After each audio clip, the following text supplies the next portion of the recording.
ধেমাজিৰ ক্ৰীড়াপ্ৰেমী ৰাইজৰ বাবে সুখবৰ। চলিত বৰ্ষতে ধেমাজিৰ ক্ৰীড়াপ্ৰেমী ৰাইজে লাভ কৰিব এটা অলিম্পিক ষ্টেণ্ডাৰ্ডৰ যি এথলেটিক ষ্টেডিয়াম আৰু লগতে লাভ কৰিব আন্তঃৰাষ্ট্ৰীয় পৰ্যায়ৰ এটা ইনডোৰ ষ্টেডিয়াম।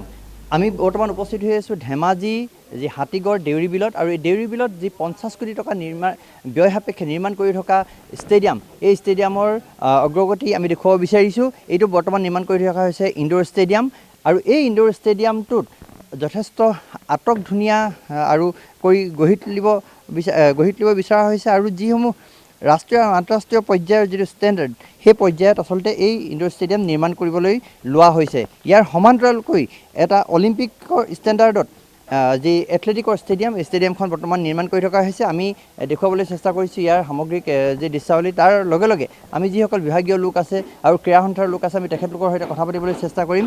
আমি প্ৰথমে বিভাগীয় কৰ্তৃপক্ষৰ পৰা জানিব বিচাৰিছোঁ, আপোনাৰ পৰা জানিব বিচাৰিম, অকণমান আগলৈ আহক।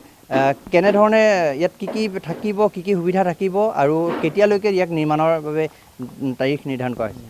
আমাৰ ইয়াত ইনডোৰ ষ্টেডিয়ামটো প্ৰায় 1100 কেপাচিটিৰ হয়, আৰু ইয়াত আমাৰ basketball, volleyball, badminton, table tennis গোটেইটা কোৰ্টে থাকিব।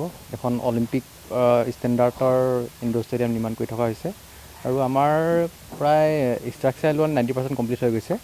বাকী ফিনিচিং ৱৰ্কখিনি আছেগৈ, আৰু অল টোটেল গোটেই কামখিনি আমি ডিচেম্বৰত কমপ্লিট হৈ যাব। বাহিৰত যিখন আমি দেখিছোঁ এথলেটিকৰ যিখন ষ্টেডিয়াম, তাৰ কেপাচিটি কিমান?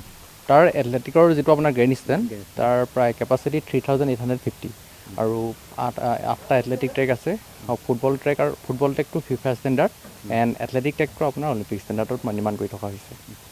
ইয়াক আপোনালোকে কেতিয়ালৈকে নিৰ্মাণ কৰি সম্পূৰ্ণ কৰিব পাৰিম বুলি ভাবিছে? আমাৰ এতিয়া গ্ৰেণ্ড ষ্টেণ্ডৰ কামবোৰ প্ৰায় ষ্ট্ৰাকচাৰেলি 90% কমপ্লিট হৈ গৈছে, ত' মেইন কামখিনি কমপ্লিট হৈ গৈছে।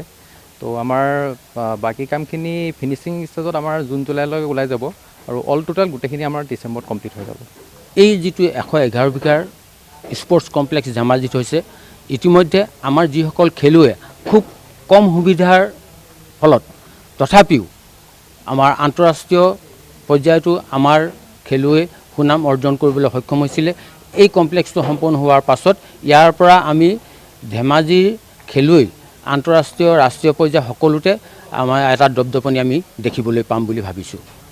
ইয়াতে বিভাগীয় যিসকল লোক আছে, তেখেতলোকে যথেষ্ট কষ্ট কৰিছে, আৰু এই কষ্টৰ ফলত তেখেতলোকে আমাক 2025 চনৰ ডিচেম্বৰ মাহত ধেমাজিত যিখন আন্তঃজিলা এথলেটিক্স কম্পিটিশ্যন হ'ব, তাৰ কাৰণে তেখেতলোকে আমাক ফিল্ডখন সম্পূৰ্ণ সাজু কৰি দিম বুলি ইতিমধ্যে প্ৰতিশ্ৰুতি দিছে।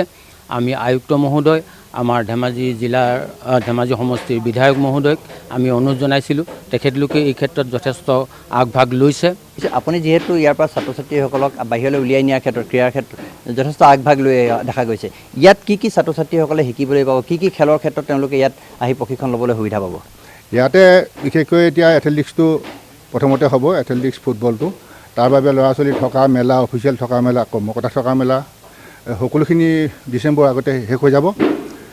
যিটো গতিত কাম চলিছে, আৰু কামটো বহুত উন্নত মানদণ্ড হৈছে বুলি আমি অনুভৱ কৰিছোঁ। আমি প্ৰায় আহিয়ে থাকোঁ ইয়ালৈ চোৱা চিতা কৰিবৰ কাৰণে। তাৰপৰা এতিয়া ডিচেম্বৰত এথলেটিক্স টুৰ্ণামেণ্টটো হ'ব। এইবাৰ মৰিগাঁৱত হৈছিলে, তাতে আমি ফ্লেগ, যিহেতু নিয়ম আছে, এইবছৰ যেনিবা আমাৰ ধেমাজিত হ'ব, অহা বছৰ য'ত হ'ব, যিখন ডিষ্ট্ৰিক্টত হ'ব, তালৈ ফ্লেগ হস্তান্তৰ কৰে তাতে। ঠিক তেনেকৈ আমি যোৱা বছৰ মৰিগাঁৱৰ পৰা ফ্লেগখন আমি ধেমাজিবাসীয়ে আনিলোঁ। গতিকেলৈ ইয়াত খেলা ধূলা, আপুনি যিটো কথা কৈছে, খেলা ধূলাৰ ক্ষেত্ৰত মানে যথেষ্ট হেৰি হৈছে। আমাৰ বাটঘৰীয়াতে বহুতো ল'ৰা ছোৱালী আছে খেলা ধূলা। আমাৰ ধেমাজি ডিষ্ট্ৰিক্টত এথলেটিক্স, ফুটবল, প্ৰায় খেলতে আমাৰ ধেমাজি ডিষ্ট্ৰিক্ট চব অসমীয়া জানে কিমান মানে ল'ৰা ছোৱালী আছে। আৰু সেইখিনি এতিয়া আমাৰ যিখিনি ষ্টেণ্ডাৰ্ড হৈ গৈছে, এতিয়া যিটো ট্ৰেক বনাইছে, এইটো ট্ৰেকৰ বোলে হেৰি হৈছে, বোলে অলিম্পিক ষ্টেণ্ডাৰ্ডৰ ট্ৰেক হ'ব।